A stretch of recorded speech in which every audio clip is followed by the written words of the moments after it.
Good morning 12th class students. बेटे business का हम चैप्टर 5th कर रहे थे। इससे पहले हमने रीड किया था formal organisation, advantage of formal organisation and limitations. आज हम पढ़ रहे हैं इनफॉर्मल ऑर्गेनाइजेशन, जो आपका पार्ट 7 है। फॉर्मल ऑर्गेनाइजेशन में बेटे रूल्स रेगुलेशन अप्लाई होते हैं। सारा जो वर्क है वो प्रॉपर डिसिप्लिन से होता है। जो मतलब वर्कर एंड उनके सुपीरियर्स की टॉक है, उनमें जो बातचीत होती है वो भी मतलब वर्क से रिलेटेड ही होती है। बट इनफॉर्मल ऑर्गेनाइजेशन में इसके बिल्कुल ऑपोजिट होता है, जहाँ पे कोई मतलब रूल्स रेगुलेशन नहीं अप्लाई होते। ऐसा नहीं है कि कोई फ़िक्स टॉक ही करना, मतलब आपने एक फ़िक्स बातचीत ही करनी है। आप किसी भी विषय पे कोई भी बातचीत कर सकते हो, कभी भी आप कुछ भी खा पी सकते हो, कभी भी सो सकते हो। मतलब जहाँ पे कोई भी रूल्स रेगुलेशन नहीं होते, कोई भी डिसिप्लिन नहीं होता, उसको हम इनफॉर्मल ऑर्गेनाइजेशन बोलते हैं। An informal organization is that organization which is not established deliberately but comes into existence because of common interest, taste and religious and communal relations. Informal organization वो organization होती है जिसको मतलब सोच समझ के establish नहीं किया जाता, but comes into existence, but वो existence में आ जाती है कॉमन इंटरेस्ट के कारण, मतलब लोगों का सभी का साझा हित होता है उसके कारण, टेस्ट के कारण and religious and communal relations के कारण। The chief quality of this organisation, जो मेन क्वालिटी होती है इस ऑर्गेनाइजेशन की, लाइज इन फ्रेंडली रिलेशनशिप। वो फ्रेंडली रिलेशनशिप में होती है एंड कोऑपरेटिव नेचर में होती है। इन दिस ऑर्गेनाइजेशन, इस ऑर्गेनाइजेशन में an individual does not help another individual, एक व्यक्ति दूसरे व्यक्ति की हेल्प नहीं करता इन हिज एक्टिविटीज़, उसकी गतिविधियों में, simply because he is responsible, क्योंकि वो जिम्मेवार है ऐसा करने के लिए for it, but because it is his personal liking. But वो इसलिए दूसरे व्यक्ति की हेल्प करेगा क्योंकि वो उस काम को पसंद करता है। अगर फॉर्मल ऑर्गेनाइजेशन में आपको अपने वर्कर को कोई काम समझाना पड़े तो वो आपकी रिस्पॉन्सिबिलिटी है, आप उस काम के लिए ज़िम्मेवार हो। आप अपने वर्कर को वो वर्क समझाओगे, चाहे आप उसको पसंद करो चाहे ना पसंद करो।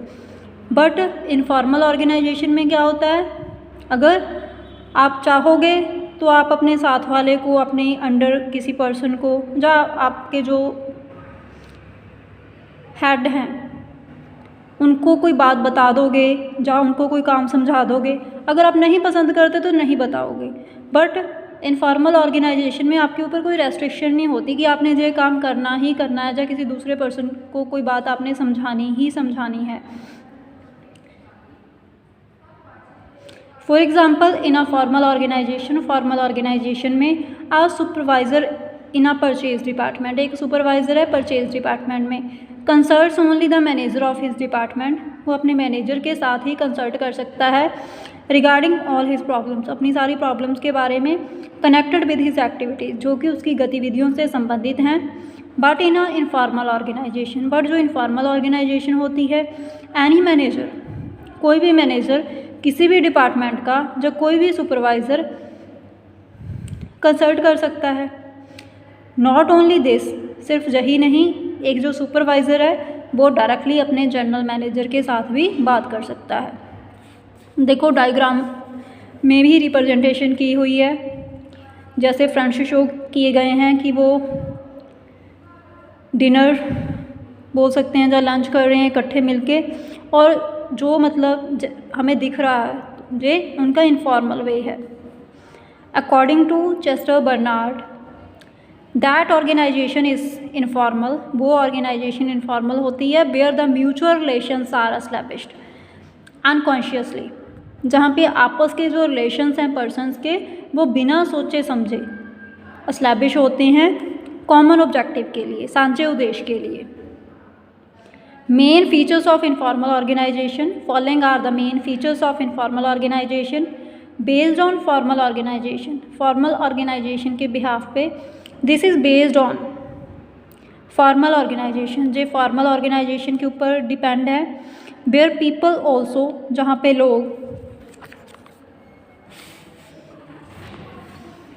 हैव इनफॉर्मल रिलेशंस, मतलब जहाँ पे लोगों के आपस के जो रिलेशंस हैं वो इनफॉर्मल होते हैं। It means first of all formal organisation is established, सबसे पहले एक फॉर्मल ऑर्गेनाइजेशन एस्टैब्लिश की जाती है, and then informal organisation is created out of it, और उसमें से एक इनफॉर्मल ऑर्गेनाइजेशन अपने आप क्रिएट हो जाती है। जैसे कि हम एक कंपनी की एग्जांपल ले लेते हैं, वहाँ पे 2 पर्सन वर्क कर रहे हैं, ए एंड बी, वो दोनों कोलीग्स हैं।